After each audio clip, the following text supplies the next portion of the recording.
मुझे ये शादी नहीं करनी। आप भाई से कह दीजिए, वो चाहें जो कर लें, मैं ये शादी नहीं करूंगी। वो गुस्से और हठीले अंदाज में चिल्लाई। जितना ऊंचा बोल सकती थी उतना बोली, लेकिन इस गलत फहमी में मत रहना कि आर्यन तुम्हारी बात मानेगा। फैसला हो चुका है, अब इस बात को कोई नहीं बदल सकता। तुम्हारी शादी हेमंत से ही होगी, समझी तुम?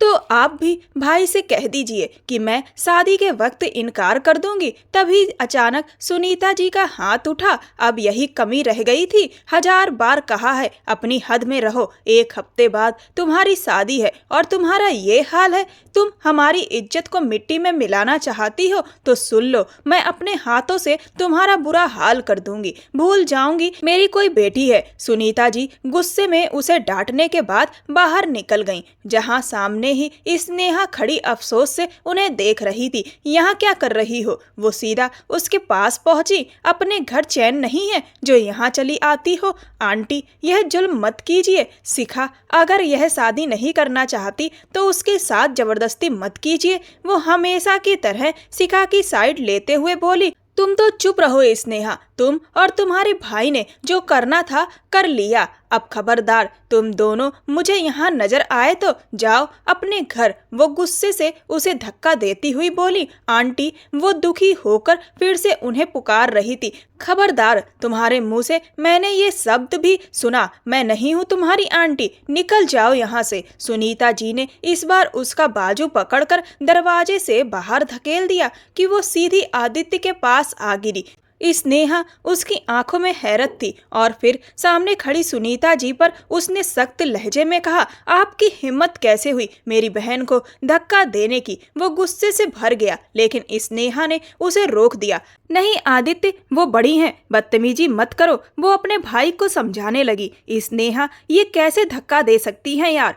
इंसानियत नाम की भी तो कोई चीज होती है। अब तुम दोनों भाई बहन मुझे इंसानियत सिखाओगे? इंसानियत का सबक तुम्हें ही देना था। वो नफरत और तिरस्कार से बोली। अपनी बहन को लो और निकलो यहाँ से। दोबारा मुझे यहाँ नजर मत आना। अगले हफ्ते मेरी बेटी की शादी है। बेहतर यही है कि तुम दोनों अपनी मनहूस शक्लें लेकर यहाँ मत आना। वो दोनों भाई बहन के सामने जोर से दरवाजा बंद करती पलट गई, जबकि स्नेहा ने आदित्य का हाथ पकड़कर जबरदस्ती अपने गेट के अंदर ले आई। आप वहां क्यों गए थे? आदित्य को उसका वहां जाना खटक रहा था। आंटी शिखा के साथ बहुत ज्यादती कर रही हैं, यहाँ तक कि उन्होंने शिखा पर हाथ भी उठाया। स्नेहा की बात सुनकर आदित्य का दिल कसकर दब गया। उसके साथ इतना जुल्म हो रहा है और मैं बर्दाश्त नहीं कर पा रहा। मुझे समझ नहीं आ रहा कि मैं ऐसा क्या करूं कि आंटी हमारे रिश्ते के लिए मान जाए। स्नेहा सिर पकड़कर बैठ गई। तुम चाहे कुछ भी कर लो, चाहे कितनी भी कोशिश कर लो, आंटी के दिल में हमारे लिए नफरत कभी खत्म नहीं होगी और वो कभी भी शिखा की शादी तुमसे नहीं करेंगी। इसीलिए इस बारे में सोचना छोड़ दो। आदित्य गुस्से और लाचारी में उठ गया और बोला, प्लीज स्नेहा, दोबारा वहां मत जाना। मैं नहीं चाहता कि वो तुम्हारे साथ कुछ ऐसा करे कि मुझे सच में उन्हें सजा देनी पड़ जाए। वो सख्त लहजे में कहकर अपने कमरे की ओर चला गया, जबकि स्नेहा की आंखों से आंसू बहने लगे। 1 साल पहले तक सब कुछ बहुत अच्छा था, पर इस 1 साल में सब बर्बाद हो गया। आसपास के लोग एक दूसरे से नफरत करने लगे। दरअसल स्नेहा और आदित्य सुनीता जी के बगल वाले घर में रहते थे। सुनीता जी के बच्चे और स्नेहा और आदित्य एक दूसरे के साथ खेले कूदे थे। सुनीता जी का बेटा आर्यन स्नेहा को पसंद करता था और उनकी बेटी शिखा आदित्य को पसंद करती थी। दोनों की शादी सुनीता जी के पति ने तय करी थी और आर्यन और स्नेहा की सगाई भी करवा दी थी। उसके बाद सुनीता जी के पति की सड़क हादसे में मौत हो गई और इधर आदित्य का जो बिजनेस था वह डूब गया और उन लोगों को रुपए पैसे का बहुत ज्यादा नुकसान हो गया। जिस घर में वह रहते थे उस घर के अलावा उनके पास कुछ भी नहीं बचा। इसके बाद जब यह सच सुनीता जी को पता चला, सुनीता जी का उनके साथ रवैया बदल गया। जो स्नेह पहले था अब वहां नफरत की दीवार खड़ी हो गई। सुनीता जी जो पहले उनसे लगाव रखती थी अब आदित्य और स्नेहा की शक्ल तक देखना गवारा नहीं करती थी। एक तरफ स्नेहा और आर्यन की शादी उन्हें खटक रही थी तो दूसरी तरफ आदित्य और शिखा का रिश्ता। और वो इस रिश्ते को तुड़वा चुकी थी। लेकिन स्नेहा और आर्यन की शादी अब भी बची हुई थी। हालांकि उसमें भी वो दरार डाल चुकी थी। जब आदित्य और शिखा का रिश्ता टूटा, वहीं दोनों के बीच भी बहुत कुछ बिखर गया। अगर कुछ बाकी था तो वो बस एक नाजुक रिश्ता था जो सुनीता जी की एक चाल से कभी भी टूट सकता था। आर्यन अभी अभी मीटिंग से फ्री हुआ था कि अचानक दरवाजा खुला और वो चौंक गया। उसका यह अंदाज देखते ही आर्यन के माथे पर बल पड़ गए। वो भले ही उसकी होने वाली पत्नी थी, लेकिन इसका मतलब यह नहीं था वो इस तरह बेधड़क उसके ऑफिस में आ जाए। मिस्टर विक्रम, आप जाइए, बाद में बात करेंगे। वो फाइल विक्रम को देते हुए सख्त लहजे में बोला। विक्रम खामोशी से वहां से बाहर निकल गया, क्योंकि ऑफिस में स्नेहा और आर्यन आमने सामने थे। क्यों कर रहे हो आप ये सब? प्लीज रोक दीजिए, मत कीजिए। वो आंसुओं से भीगी आवाज में बोली। क्या कहना चाह रही हो? वो माथे पर बल डाले पूछ रहा था। आप जानते हैं मैं क्या कहना चाह रही हूँ। बस अनजान बनने की कोशिश मत कीजिए। बस करो स्नेहा। वो गुस्से में उठ खड़ा हुआ। वो जो उसके पास खड़ी थी 2 कदम पीछे हट गई। किसकी इजाजत से तुम यहाँ आई हो? तो क्या करूं? यहाँ ना आऊं तो कहाँ जाऊं? किसके आगे फरियाद करूं? मेरे दिल को सुकून दे दीजिए। वो रोते हुए अपना दुपट्टा उसके आगे फैला गई। गरीब होना जैसे एक जुर्म है, यही सब हमारे गले का फंदा बन गया है। क्या फालतू बातें कर रही हो? घर जाओ, मैं आकर बात करूंगा। उसकी इस हरकत से न जाने क्यों आर्यन का दिल भी चोट खा गया। मुझे अभी बात करनी है आर्यन, जवाब दीजिए। क्या आप आदित्य और शिखा का रिश्ता फिर से जोड़ेंगे या नहीं? वो आंसू बहाते हुए अटक अटक कर पूछ रही थी। स्नेहा, तुम जानती हो ये फैसला मम्मा का है, फिर मुझसे सवाल क्यों कर रही हो? वो दांत भींचकर बोला। वो तो हमसे इतनी नफरत करने लगी हैं कि अगर कल उन्होंने आपको मुझसे रिश्ता तोड़ने को कहा तो आप भी मुझे छोड़ देंगे। इस बार स्नेहा भी गुस्से में बोल पड़ी। अब जुबान संभालो स्नेहा, वरना सच में हद से बाहर हो जाऊंगा। वो 2 कदम उसके और करीब आ गया। यही सच है आर्यन, आज आदित्य और शिखा का दिल तोड़ा जा रहा है सिर्फ दौलत के नाम पर। कल को हमें भी अलग कर दिया जाएगा। स्नेहा ने उसके कंधे पर हाथ रखते हुए दर्द से भरी आवाज में कहा।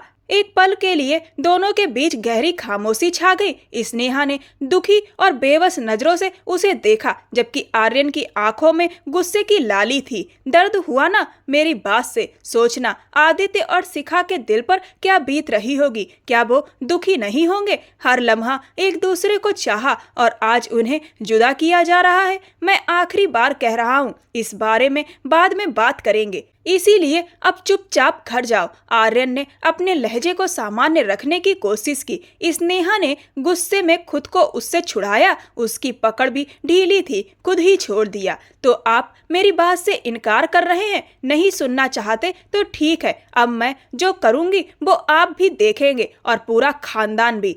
स्नेहा यह धमकी देते हुए दरवाजे की ओर बढ़ी कि आर्यन ने उसका बाजू पकड़कर बेदर्दी से खींच लिया। वो सीधी उसके सीने से जा टकराई, वापस पीछे की तरफ गिरने लगी तो आर्यन ने सख्त कदमों से उसे थाम लिया। स्नेहा, कुछ भी ऐसा मत करना जिस पर मेरे अंदर का गुस्सा भड़क जाए और तुम्हें लेने के देने पड़ जाए। वो एक एक शब्द गुस्से से बोल रहा था, क्योंकि स्नेहा अब कोई इरादे से पीछे हटने वाली नहीं थी। वो अपने भाई की मोहब्बत में सब कुछ भूल चुकी थी। उसे बस कुछ भी करके आदित्य और शिखा को मिलाना था। वो दोनों को अलग होते नहीं देख सकती थी, फिर चाहे उसे कुछ भी क्यों ना सहना पड़े। स्नेहा के माँ बाप कई सालों पहले ही इस दुनिया को छोड़कर चले गए थे। उसके घर में सिर्फ उसका भाई और स्नेहा ही है। आदित्य और स्नेहा हम उम्र है। स्नेहा के लिए उसके भाई की खुशियाँ बहुत जरूरी हैं। उसके परिवार में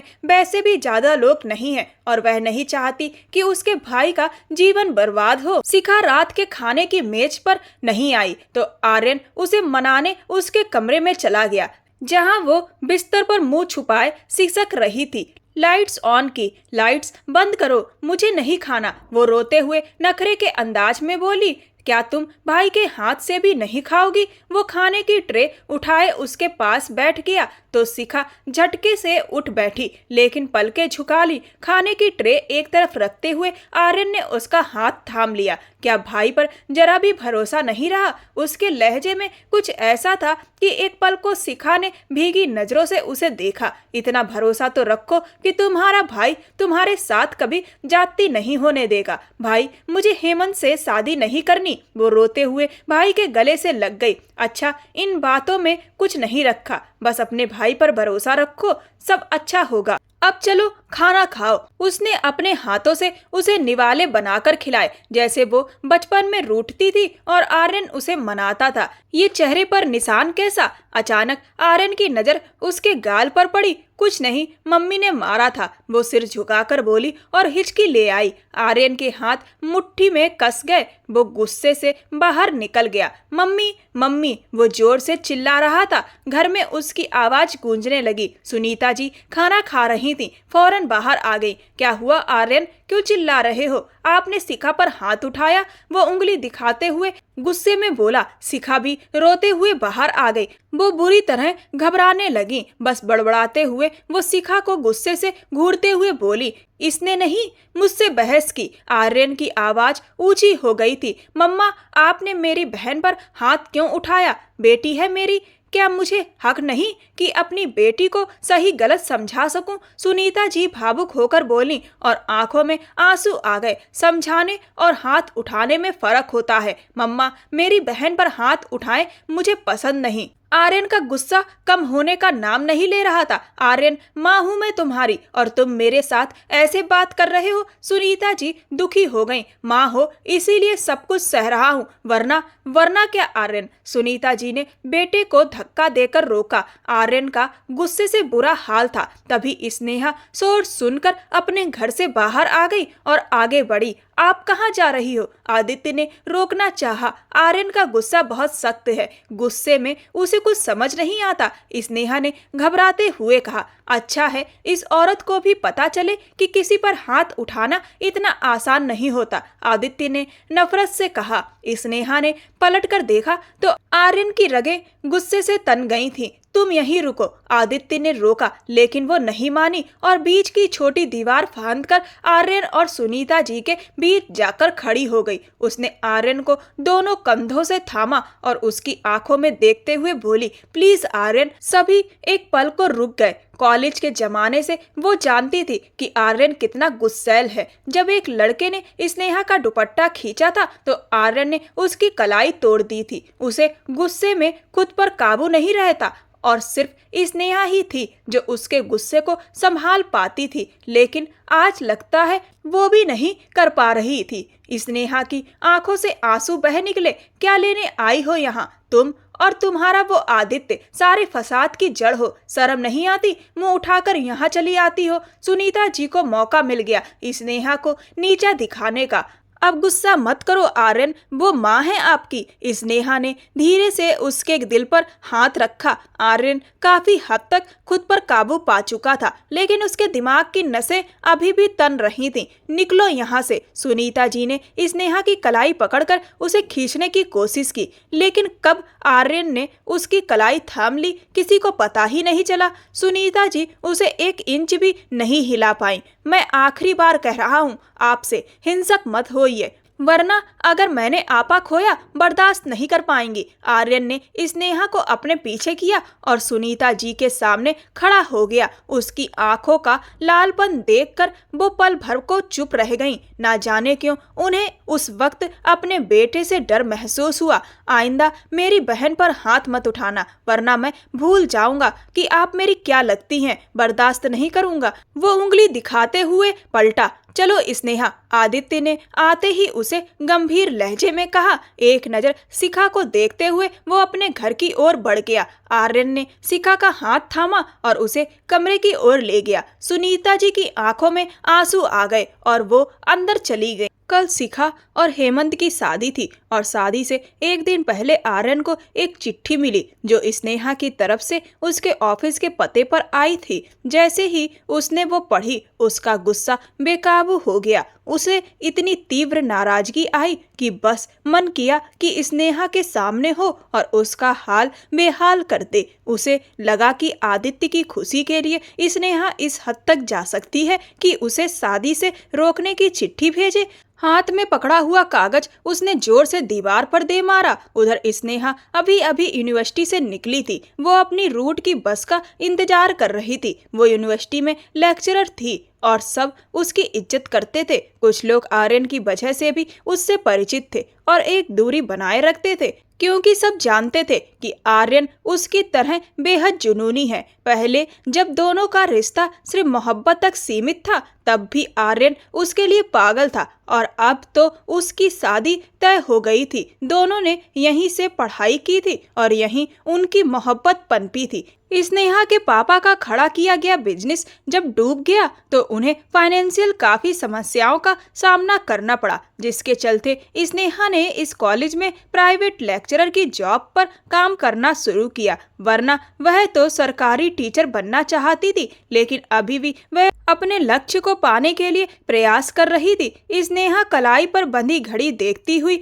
माथे पर बल डाल रही थी। सूरज की गर्मी से उसका गुलाबी चेहरा तमतमा रहा था। उसने मन ही मन बुदबुदाया, ये बस क्यों नहीं आ रही? भूख से बुरा हाल हो गया है। पेट पर हाथ रखे वो मरोड़ महसूस कर रही थी। सुबह जल्दी में नाश्ता भी नहीं किया था और यूनिवर्सिटी में लगातार लेक्चरर लेने की वजह से उसे कैंटीन जाने का भी वक्त नहीं मिला। उसने बस एक गिलास पानी पिया था। उसने खुद को डांटते हुए सोचा, स्नेहा इतनी भी क्या लापरवाही। बैग से पानी की बोतल निकालकर उसने मुंह से लगाई ही थी कि अचानक एक कार उसके पास आकर रुकी। अगले ही पल एक सख्त लहजे में आदमी कार से उतरा और बिना कुछ कहे उसका हाथ पकड़कर जबरदस्ती उसे कार में बैठा दिया और गाड़ी तेजी से आगे बढ़ा दी। इधर आदित्य अपने ऑफिस में शिखा को देख चौंक गया। वो अपने दोस्त राजीव के साथ पार्टनरशिप पर ट्रैवल एजेंसी चला रहा था। शिखा को वहां देख उसके दिल का कोमलपन जाग गया।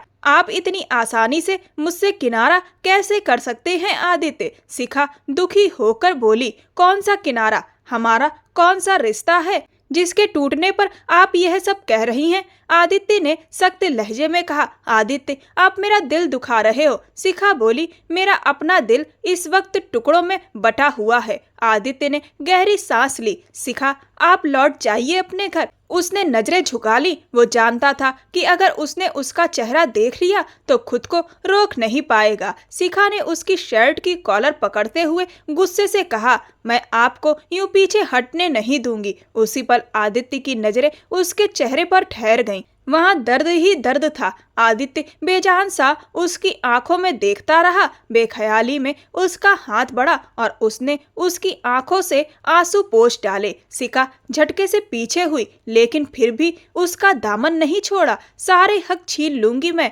आपसे आदित्य, अगर एक बार भी दूरी की बात की तो। वो गुस्से में कांप रही थी। आदित्य ने उसे बाजू से पकड़कर रोक लिया। रिलैक्स करना चाहा, लेकिन उसने बाजू झटक दिए। अगर नहीं चाहते कि सांसें बंद हो जाएं, तो मुझे मेरी मोहब्बत लौटा दो। वो आदित्य के करीब हो गई, धीमी आवाज में बोली, लेकिन उसकी नजरें इतनी मजबूत थी कि वो झटके से रुककर वहां से बाहर निकल गई, जबकि आदित्य उस बंद दरवाजे को देखता रह गया जहां से वो अभी निकली थी। गाड़ी की स्पीड इतनी तेज थी कि स्नेहा आर्यन के बाजू से फिसल गई और उसकी चीख भी निकल गई। प्लीज आर्यन, गाड़ी धीरे से चलाओ प्लीज। लेकिन वो ऊंची आवाज में चिल्लाया, आवाज मत निकालना वरना अच्छा नहीं होगा। उसकी चीख सुनकर स्नेहा दंग रह गई। वो समझ गई इस वक्त आर्यन पर गुस्से का दौरा है। उसे गुस्से को काबू करने की दवा दी जाती थी, लेकिन इस वक्त उसे लग रहा था जैसे आज वो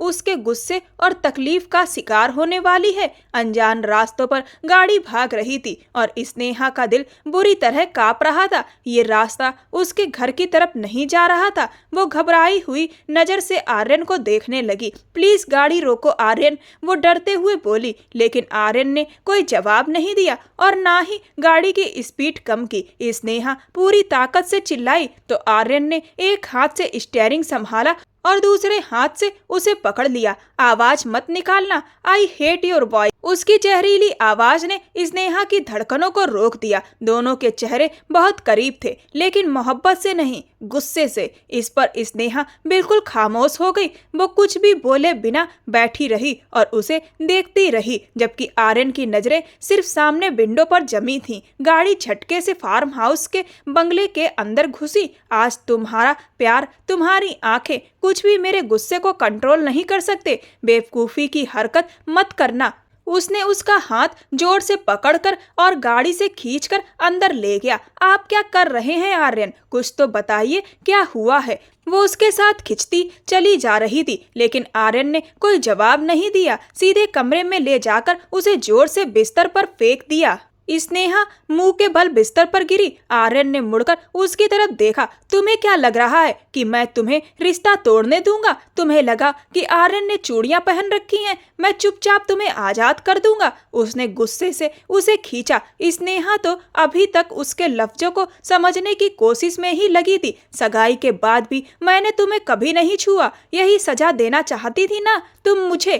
अब की बार उसके लहजे में गुस्से के साथ दुख भी था। आर्यन, वो आंसू बहाते हुए धीरे से बोली। लेकिन आर्यन ने कहा, कुछ नहीं सुनना मुझे, बस तुम्हें सजा देनी है। उसने धीमी आवाज में कहते हुए उसका हाथ कसकर दबा दिया। स्नेहा ने अपनी चीख दबाई, आंखें बंद करके उसका दिया हुआ दर्द सहने लगी। लेकिन आर्यन का गुस्सा इतना बड़ा कि उसने पास के तकिए पर मुक्के बरसाने शुरू कर दिए। उससे अपना गुस्सा काबू में ही नहीं आ रहा था। उसका इस तरह फ्रस्ट्रेशन निकालना स्नेहा को डरा गया। स्नेहा ने उसका चेहरा अपनी ओर मोड़ा और नरमी से उसके गालों को छुआ तो जैसे तपते रेगिस्तान पर पानी बरस गया हो। गुस्से की आग जैसे बुझने लगी थी। दोनों वहीं ठहर गए, कोई हरकत नहीं कर रहे थे। इस पल में वो एक दूसरे से जुड़े हुए थे और सब कुछ भूल चुके थे। स्नेहा उसके गुस्से को शांत करने लगी। आर्यन धीरे धीरे पिघलने लगा। उसने गहरी सांस ली और उसके सिर के नीचे हाथ रखकर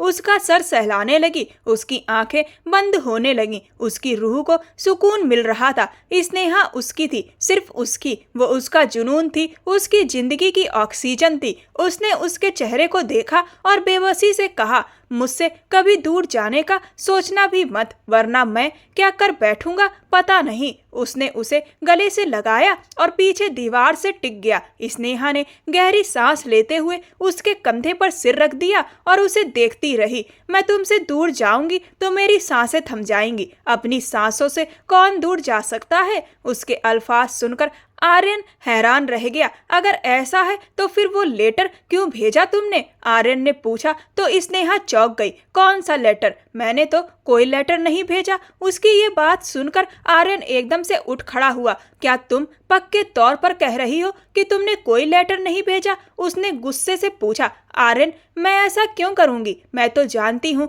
कि इससे आपको तकलीफ होगी, आपको गुस्सा आएगा। मैं कभी भी ऐसा नहीं करूंगी। हाँ, मैंने जरूर कहा था कि अपने भाई के लिए मैं कुछ भी कर सकती हूँ, लेकिन अपनी सांसें तो नहीं रोक सकती ना। आपसे बेवफाई क्यों करूंगी मैं? ऐसा करके मैं अपने भाई के लिए और भी परेशानी खड़ी कर दूंगी, क्योंकि मैं चाहती हूँ कि सब कुछ ठीक हो जाए। शिखा और आदित्य एक दूसरे को पसंद करते हैं, शादी करना चाहते हैं। अगर आज मैंने अपनी शादी तोड़ी तो क्या उनकी शादी हो पाएगी? कभी नहीं। इतनी बड़ी बेवकूफ तो नहीं हूँ मैं। वो अफसोस से सिर हिलाते हुए बोली। आर्यन माथा दबाते हुए बोला, तो फिर वो लेटर किसने भेजा?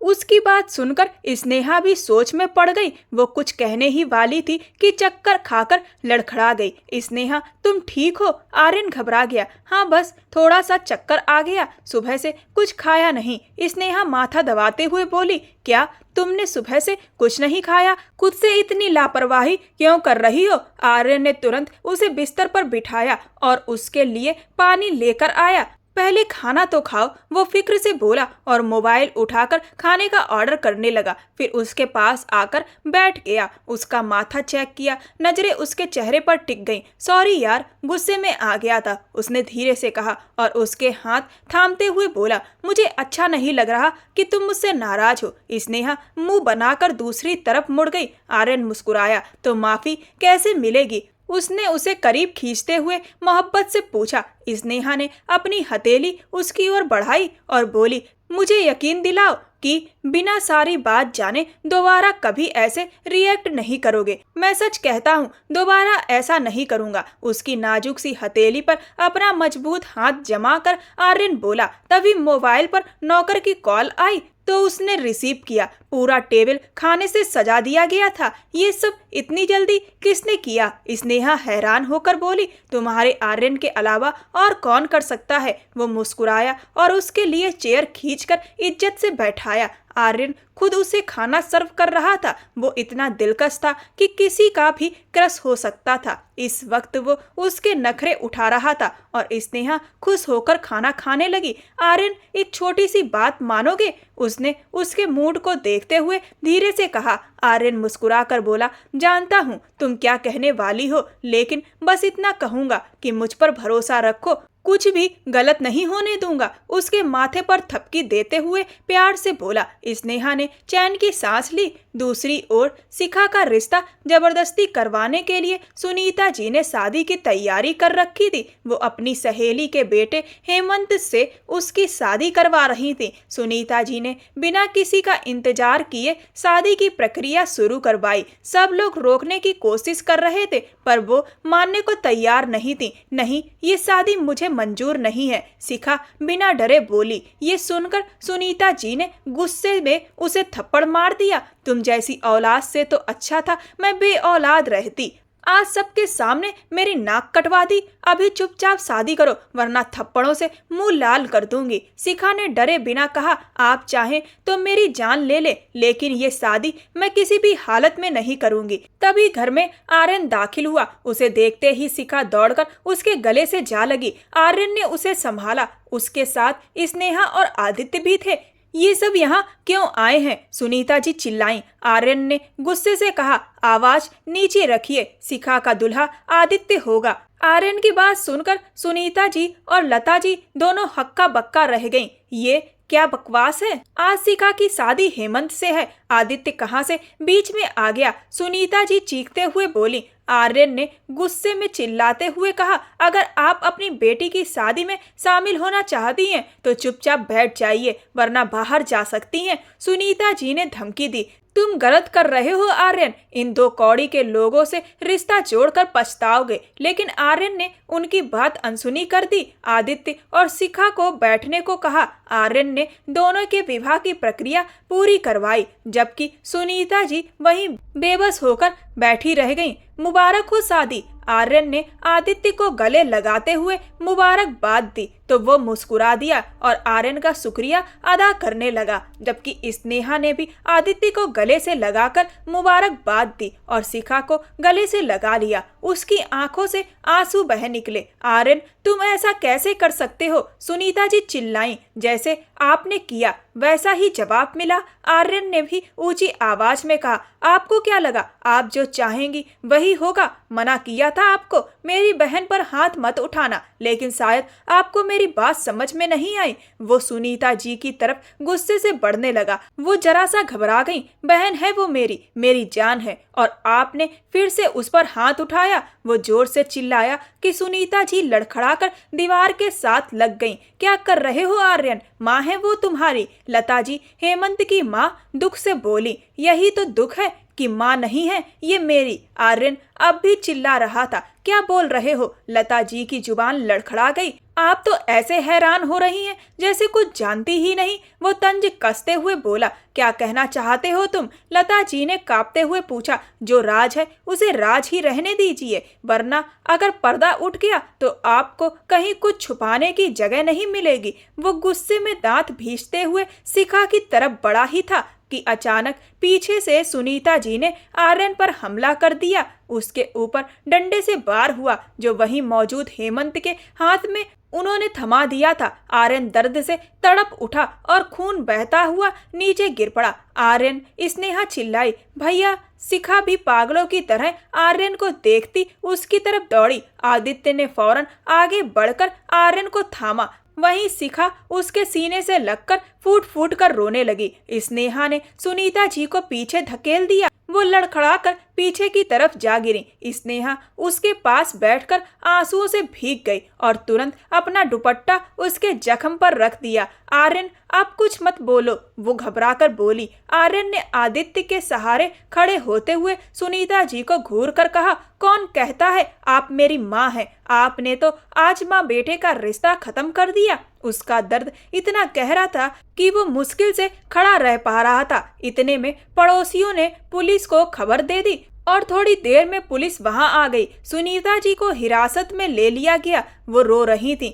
लता जी दुख से वहीं बैठ गईं। आर्यन लड़खड़ाता हुआ बोला, आज सब खत्म हो गया। स्नेहा की चीख निकल गई। आदित्य उसे सहारा देकर दोबारा खड़ा करता रहा, लेकिन उसके होशो हवास काम नहीं कर रहे थे। जख्म से ज्यादा दर्द उसे अपनी ही माँ जैसे चेहरे से मिला धोखा दे रहा था। उसकी जगह कोई और होता तो शायद आर्यन, लेकिन यहाँ वो हार मान गया। चाहकर भी सामने खड़ी औरत को चोट नहीं पहुंचा सकता था। भले ही वो उसकी असली माँ नहीं थी, लेकिन माँ की ही सूरत थी। जाइए, माफ किया आपको अपनी माँ की शक्ल की खातिर, आर्यन ने सख्ती से आदित्य का हाथ थामते हुए कहा। अब वो उसे अस्पताल लेकर जा रहा था। कुछ देर बाद खबर मिली वो खतरे से बाहर था। जख्म गहरा नहीं था, लेकिन कुछ टाँके लगाने पड़े। ख्याल रखिएगा, डॉक्टर ने समझाया। ये सुनकर तीनों ने चैन की सांस ली। तीनों एक साथ वार्ड में उसके सामने आए। भैया को देख देख कर शिखा की आंखें रो रो कर सूज गई थीं। अरे क्या हो गया पागल? ठीक हूँ मैं, रो क्यों रही हो? आर्यन ने उसके आंसू पोंछते हुए कहा। भाई, आपने हमें बहुत डरा दिया। आदित्य बगल में बैठकर उसका हाथ थाम गया। आर्यन की निगाहें सामने खड़ी स्नेहा पर गईं। तुम कुछ नहीं कहोगी? उसने होंठ काटते हुए अपनी आंखों में आंसू रोके रखे। आर्यन ने उसे घूरते हुए टोका तो वो चुपचाप सिर झुका गई। शाम तक डिस्चार्ज मिल जाएगा। अब मेरी देखभाल के लिए मेरी स्नेहा है। चलो तुम दोनों घर जाओ, आर्यन ने शरारती अंदाज में कहा। भैया, शिखा ने उसे घूरा। आदित्य, इसे घर लेकर जाओ। दुल्हन बनी अस्पताल में बैठी अच्छी लगती है क्या? घर ले जाओ, आर्यन बोला। लेकिन भैया, आप जख्मी हैं, ऐसे कैसे जाऊं बिना विदाई के? शिखा ने हिचकते हुए कहा। तो क्या अभी कर दूं विदाई? आर्यन ने मुस्कुराकर आदित्य का हाथ थामा और शिखा का हाथ उसमें रख दिया। आज से ये तुम्हारी हुई, इसकी हिफाजत की जिम्मेदारी भी तुम्हारी है। मैं इसे तुम्हें सौंप रहा हूँ। आर्यन की बात पर आदित्य के चेहरे पर मुस्कान आ गई।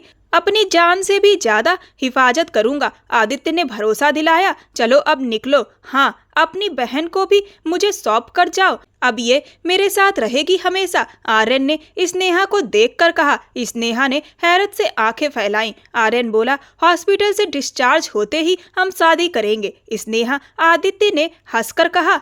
मुझे तो कोई ऐतराज नहीं, आप इनसे पूछ लो। इतनी हिम्मत है इसकी कि इनकार करे। आर्यन के लहजे में शरारत थी। आदित्य शिखा का हाथ थामे बाहर निकल गया। दरवाजा बंद करके आर्यन ने आवाज लगाई, इधर आओ मेरे पास। उनके जाते ही उसने जैसे हुक्म सुनाया। स्नेहा अपने आंसू गालों पर पोंछते हुए उसे गुस्से से देखती रही। सुन रही हो या मैं उठूं? इस बार उसकी आवाज में धमकी थी। उसकी हालत को देखते हुए स्नेहा ने धीरे से दरवाजा लॉक किया और कदम दर कदम बढ़ते हुए उसके पास आ खड़ी हुई। आर्यन ने हाथ बढ़ाकर स्नेहा को गले से लगा लिया। क्यों इतनी उदास हो? स्नेहा उसके कंधे पर सिर रखकर फूट फूट कर रो पड़ी। यार, ऐसे करोगी तो मेरी एनर्जी डाउन हो जाएगी।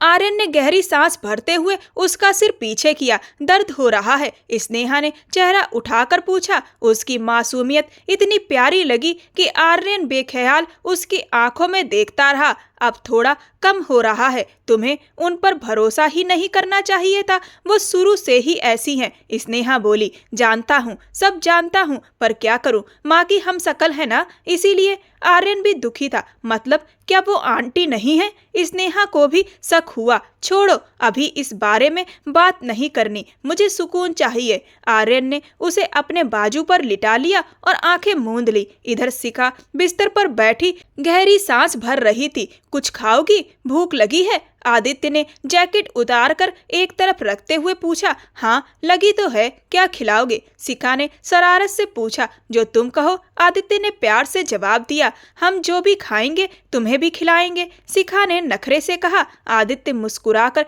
किचन की ओर चला गया तो शिखा भी पीछे पीछे आ गई। क्या खुद बनाएंगे? आपको कुकिंग आती है क्या? उसने उसे एप्रिन पहने देखकर चिढ़ाया। तुमसे ही सीखना है, आदित्य हंसते हुए बोला। उसने झटपट नूडल्स बना दिए। शिखा खिलखिलाकर बोली। वाह, शादी के पहले दिन दूल्हा दुल्हन किचन में बैठकर नूडल्स बना रहे हैं, मजेदार बात है। आदित्य भी मुस्कुराया और उसके सामने नूडल्स का कटोरा रख दिया। उधर हॉस्पिटल में स्नेहा बाहर आई और आदित्य से फोन पर बात करने लगी। शिखा का ध्यान रखना, दुश्मन पास ही हैं, बस एक दीवार छोड़कर। आर्यन ने उन्हें माफ करके अच्छा नहीं किया, वो नुकसान पहुंचाने की कोशिश कर चुके हैं। कहीं अब शिखा को। स्नेहा की आवाज कांप उठी। आदित्य ने भरोसा दिलाया। डर मत, मैं पूरा ख्याल रखूंगा, तुम बस अपना और आर्यन का ध्यान रखना। उसने बाय कहते फोन रखा और वापस शिखा के पास आ गया। शिखा उस वक्त खाली बाउल धो रही थी। अरे क्या कर रही हो, रहने दो। आदित्य ने उसके हाथ से बाउल लेकर एक तरफ रख दिया। अरे मुझे धोने दीजिए ना, शिखा ने नकली गुस्से से कहा।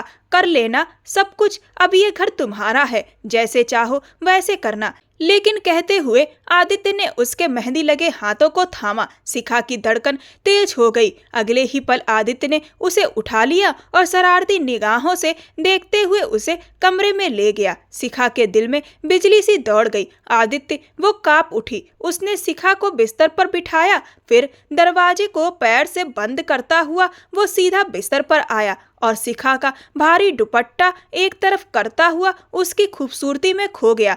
दोनों ही एक दूसरे को पाकर खुश थे। उधर हॉस्पिटल में एक नर्स ने आकर कहा। मैडम, वहाँ एक औरत बुला रही है, वो जख्मी है, जल्दी चलिए। स्नेहा जो आर्यन के कमरे की ओर जा रही थी, बिना सोचे समझे वहाँ चली गई और यही उसकी सबसे बड़ी गलती साबित हुई। आर्यन की आंख खुली तो नर्स उसका चेकअप कर रही थी। दवाइयों के असर से वो न जाने कब तक सोता रहा। उठकर बैठा तो उसे स्नेहा कहीं भी नजर नहीं आई।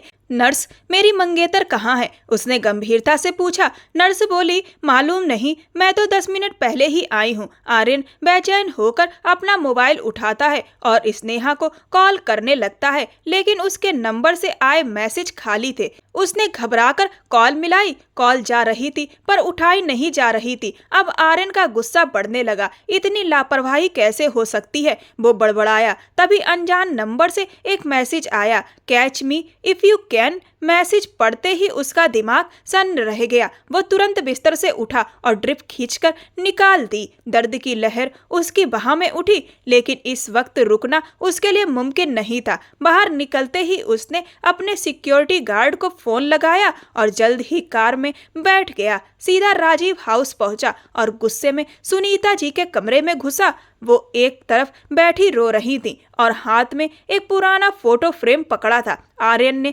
दरवाजा जोर से खोला तो सुनीता जी चौंक गईं। आर्यन बोला, कहाँ है स्नेहा, बताओ मुझे। सुनीता जी की सांस अटकने लगी। मुझे नहीं मालूम। बड़ी मुश्किल से उनके लब हिले। झूठ मत बोलो, बता दो कहाँ है स्नेहा, उससे मेरी सांसें जुड़ी हैं, उसे कुछ हो गया तो मैं बर्बाद हो जाऊंगा। आर्यन चिल्लाया। उसकी आंखों में पागलपन साफ झलक रहा था। सुनीता जी रोते हुए बोली, मैं सच कह रही हूँ, मुझे नहीं पता स्नेहा कहाँ है। लेकिन इस बार आर्यन को उनकी किसी भी बात पर यकीन नहीं रहा। सुनीता जी पर तरस खाकर आर्यन ने उनकी जमानत करवा दी थी। आर्यन ने गुस्से में कहा, स्नेहा को तो मैं ढूंढ ही लूंगा, कहीं से भी ले आऊंगा, लेकिन एक बात याद रखना, अगर उसके गायब होने के पीछे तुम्हारा भी हाथ हुआ तो इस बार मैं तुम्हें माफ नहीं करूंगा। वो सुनीता जी को वार्न करता हुआ बाहर निकल गया। सुनीता जी घबरा कर बोली, आर्यन सुनो, वो हेमंत यहाँ से धमकी देकर गया था कि वो बदला लेगा, उसने ही स्नेहा को उठाया होगा।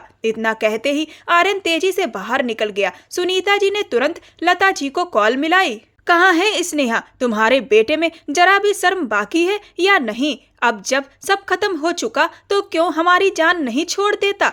लता जी गुस्से से बोली, चुप हो जा। तुझे क्या लगता है कि तू हमें समझा लेगी तो हम तुझे छोड़ देंगे? तुझे वहाँ इसलिए नहीं भेजा था कि तू ये बकवास करे। साफ साफ कह दे, दौलत जायदाद देखकर तेरी नीयत बदल गई है। सुनीता जी रोते हुए बोली, मेरी बात सुनो, अगर स्नेहा को कुछ हुआ तो आर्यन तुम्हारे बेटे की जान ले लेगा। लता जी हंस पड़ी, पहले मेरे बेटे तक तो पहुँच जाए फिर देखेंगे। कहते ही उन्होंने कॉल काट दी। इधर हेमंत ने स्नेहा को अपने फ्लैट में लाकर कुर्सी पर बांध रखा था। रस्सियों में जकड़ी हुई वो सामने बैठी थी और हेमंत उसे घूर रहा था। कितनी ख्वाहिश थी मेरी कि तुम्हें अपने सामने बैठाकर देखूं, और आज वो ख्वाहिश पूरी हो गई। वो दीवानगी से बोला। स्नेहा मुस्कुराई, क्यों मुस्कुरा रही हो? जानती हो मैं कितना खतरनाक हूँ? हेमंत ने पिस्टल की नाल उसकी बाहों पर फिराते हुए कहा। स्नेहा ने ठंडी आवाज में जवाब दिया, मुझे तुमसे जरा भी डर नहीं लग रहा, बल्कि तुम्हारी हालत पर तरस आ रहा है।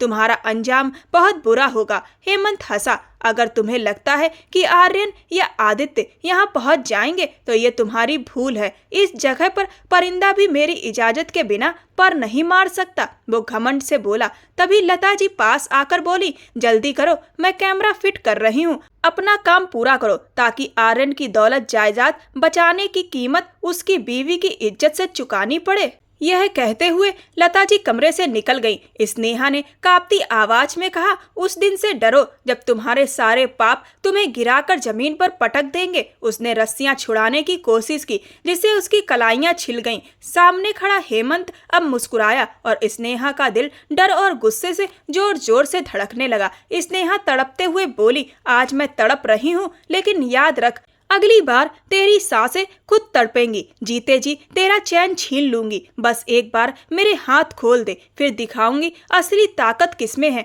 वो चिल्लाई। हेमंत मस्त होकर बोला, अरे क्यों नहीं, मुझे तो ऐसी जंगली बिल्लियां ही पसंद हैं। आजा, मैदान में बड़ा मजा आएगा। उसने उसकी रस्सियां खोली, लेकिन अगले ही पल स्नेहा का हाथ उठा और उसके गाल पर जोरदार थप्पड़ जड़ गया। 5 उंगलियों के निशान उसके चेहरे पर उभर आए। हेमंत गुस्से से नाक फुलाए उसे घूरता रहा और अगले ही पल उसे खींचकर धक्का दिया। स्नेहा ने मौका पाकर तकिया उसके मुंह पर मारा और अपनी टांग से वार किया। हेमंत दर्द से करहाते हुए दूर गिर पड़ा। स्नेहा फौरन उठकर पीछे हटी और कमरे में चारों तरफ नजर दौड़ाई। यह ट्रिक उसे बचपन में आर्यन ने सिखाई थी। उसका बचपन साथ गुजरा था। आर्यन को मार्शल आर्ट का शौक था। वो खुद सीखता और सबको सिखाता था, खासकर लड़कियों को सेल्फ डिफेंस के गुण। आज वही स्नेहा के काम आए। तेरी तो। हेमंत उसकी तरफ झपटा, लेकिन स्नेहा ने उसे जोर से धक्का दिया।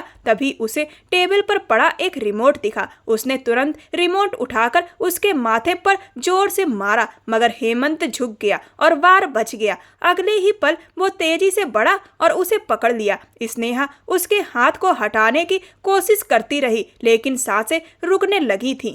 तभी दरवाजा जोर से खुला और आर्यन अंदर आ गया। हेमंत ने घबराकर स्नेहा को छोड़ दिया। उसके पास पिस्टल पहले से छुपी थी। उसने आर्यन को चेतावनी दी, पीछे हट जाओ वरना बेमौत मारे जाओगे। आर्यन ठंडी आवाज में बोला, स्नेहा को छोड़ दो वरना अंजाम बुरा होगा। हेमंत पागलों की तरह हंसते हुए बोला, नहीं, यही तो जरिया है मेरी जीत का। चल डील कर, कंपनी मुझे दे दे और अपनी बीवी को ले जा। तभी लता जी फाइल लेकर आई। ये लो कागजात, इस पर साइन कर दो। हेमंत ने स्नेहा की तरफ पिस्टल रखी तो आर्यन का दिमाग सन्न हो गया। वो टूटता हुआ बोला, रुको, तुम्हें जो चाहिए ले लो, जहां कहोगे साइन कर दूंगा। लता जी और हेमंत खुशी से पागल हो गए, लेकिन अगले ही पल पुलिस की आवाज गूंजी। आदित्य पुलिस फोर्स के साथ अंदर आया। तभी स्नेहा ने हेमंत को धक्का दिया। उसकी पिस्तल दूर गिर गई। वो चीखा और लता जी भी चिल्लाई। स्नेहा ने उसे धक्का देकर खुद को छुड़ाया। स्नेहा भागकर आर्यन के गले से जा लगी और आर्यन कहर भरी नजरों से हेमंत को घूरता रहा। बाहर गार्ड्स खड़े थे, लेकिन आर्यन ने पहले ही उन्हें आदेश दिया था कि अंदर ना आए। अब सारी बाजी उसके हाथ में थी। हेमंत और लता जी दोनों को पुलिस ने अरेस्ट कर लिया। दौलत पाने के लिए लता जी ने 2 साल पहले एक गंदी चाल चली थी। दरअसल आर्यन की मां सुनीता जी की एक जुड़वा बहन थी, जो सुनीता जी की शादी से पहले ही एक लड़के के साथ घर छोड़कर चली गई थी। उसके बाद वह कभी लौट कर नहीं आई और उनके घर वालों ने भी उनसे रिश्ता तोड़ दिया था। और इस बारे में सुनीता जी के पति और उनके परिवार यानी कि आर्यन और शिखा को कुछ भी नहीं पता था। लता जी सुनीता जी के घर जाती थी और उन्हें सुनीता जी की धन दौलत देखकर उनसे जलन होती थी और वह चाहती थी कि काश यह धन दौलत उन्हें मिल जाए, लेकिन उन्हें ऐसा कोई भी जरिया नहीं दिख रहा था जिसके चलते वह इस धन दौलत को पा सकती। सुनीता जी अपनी सहेली लता जी पर काफी विश्वास करती थी। फिर एक दिन जब लता जी शहर के मार्केट में गईं, तो वहां उनकी नजर सुनीता जी की जुड़वा बहन पर पड़ी। इस दौरान सुनीता जी भी उनके साथ थीं, लेकिन सुनीता जी ने अपनी बहन को नहीं देखा था। लता जी तुरंत समझ गईं कि यह औरत सुनीता की जुड़वा बहन है, जो कई सालों पहले घर छोड़कर चली गई थी। लता जी ने सुनीता जी से बहाना किया कि उन्हें जरूरी काम से जाना है और जल्दी घर निकलना पड़ेगा, और वह बाजार में सुनीता जी को छोड़कर उनकी बहन का पीछा करने लगी। और आगे चलकर जब उनकी बहन एक गली में मुड़ी तो उन्होंने उसे पीछे से आवाज देकर रोका, कविता। कविता जी ने पीछे मुड़कर देखा तो वह एकदम से लता जी को पहचान नहीं पाई, लेकिन फिर लता जी ने उनके पास जाकर कहा कि कविता, तुम शायद मुझे पहचान नहीं पाई होगी, मैं लता हूँ, तुम्हारी बहन सुनीता की सहेली। इतना कहते ही कविता जी ने उन्हें पहचान लिया। बोली, अरे लता, बड़े दिनों बाद तुम्हें देखा, इसीलिए पहचान नहीं सकी। लता जी ने कहा कि मैं अभी जल्दी में हूँ, लेकिन मेरी इच्छा है कि मैं तुमसे फुर्सत से मिलूं, इसीलिए तुम मुझे अपना फोन नंबर दे दो और अपना एड्रेस नोट करवा दो, मैं तुम्हें तुम्हारे घर पर मिलने आऊंगी। कविता जी ने उन्हें अपना फोन नंबर और एड्रेस नोट करवाया। उसके बाद लता जी अपने घर लौट आईं। कुछ दिनों बाद सुनीता जी के पति राजीव जी का देहांत हो गया और सुनीता जी और उनके बच्चे अकेले पड़ गए। लता जी को लगा यही सही मौका है उनकी जायदाद को हड़पने का, और उन्होंने अपने दिमाग में एक प्लान तैयार किया। उस प्लान के चलते वो कुछ महीनों बाद कविता जी के घर पहुंची। इतने महीनों बाद उन्हें देखकर कविता जी चौंक गई। लता जी बोली, माफ करना, मुझे समय नहीं मिल पाया, लेकिन अब जब मैं फ्री हुई हूँ तो तुमसे मिलने आ गई। उन्होंने देखा कि कविता जी की आर्थिक स्थिति ठीक नहीं थी और उनके पति भी बीमार थे।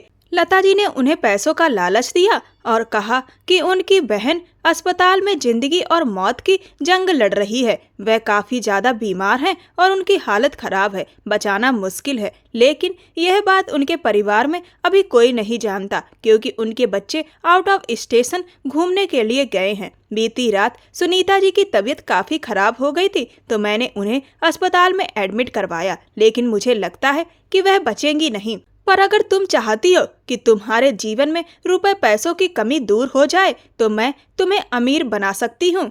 तुम्हें बस मेरा साथ देना पड़ेगा। पहले तो लता जी ने मना किया, लेकिन फिर सुनीता जी ने कहा कि तो फिर यह जो तुम्हारा पति बीमार पड़ा है, यह भी एक दिन यूं ही बीमारियों से लड़ते लड़ते मर जाएगा। जिसके चलते कविता जी ने लता जी की बात मान ली और फिर वह सुनीता जी के घर सुनीता बनकर पहुंच गईं। और उनके पहुंचने के 1-2 दिन बाद आर्यन और शिखा घर वापस लौटकर आए और उन्हें इस बात का कोई भी अंदाजा नहीं था कि घर में मौजूद औरत उनकी मां नहीं बल्कि कोई और है। उनकी मां तो अब इस दुनिया में नहीं रही। लता जी ने सोचा था कि वह अपने बेटे की शादी शिखा से करवा देंगी और धीरे से आर्यन को भी रास्ते से हटा देंगी और सारी प्रॉपर्टी शिखा के नाम पर आ जाएगी और उसके बाद शिखा के जरिए अपने बेटे के नाम पर करवा लेंगी। एक सच यह भी था कि सुनीता जी अचानक बीमार नहीं हुई थी, बल्कि लता जी ने उन्हें जहर देकर मारा था और उनकी जगह उनकी बहन को आगे कर दिया, क्योंकि वो उनकी हाथ की कठपुतली थी। 6 महीने पहले ये राज आर्यन पर खुल गया। उसे सुनीता जी पर शक हुआ था, क्योंकि एक दिन आर्यन घर में था तो एक आदमी वहां पर आया और उसने कहा कि वह सुनीता जी से मिलना चाहता है। जब आर्यन ने बोला कि वह अभी इस वक्त घर में मौजूद नहीं है, जो भी काम है बता दो। तो वो आदमी बोला कि मैं हॉस्पिटल से आया हूँ। उनके पति जो वहाँ पर एडमिट थे, जिनकी हालत काफी गंभीर है, उन्हें जानकारी देनी थी। वो काफी दिन से आई नहीं, उनका नंबर भी बंद आ रहा था। आर्यन ने जैसे ही यह सुना, उसके पैरों तले से जमीन ही खिसक गई, क्योंकि आर्यन के पिता तो पहले ही इस दुनिया से जा चुके हैं। आर्यन जब अस्पताल पहुंचा और वहां पर उसने जब उस आदमी को देखा, तभी उसकी नजर सामने से आई कविता जी पर पड़ी और वह वहीं दीवार के पीछे छुप गया। उसने देखा कि कविता जी उस आदमी से मिली।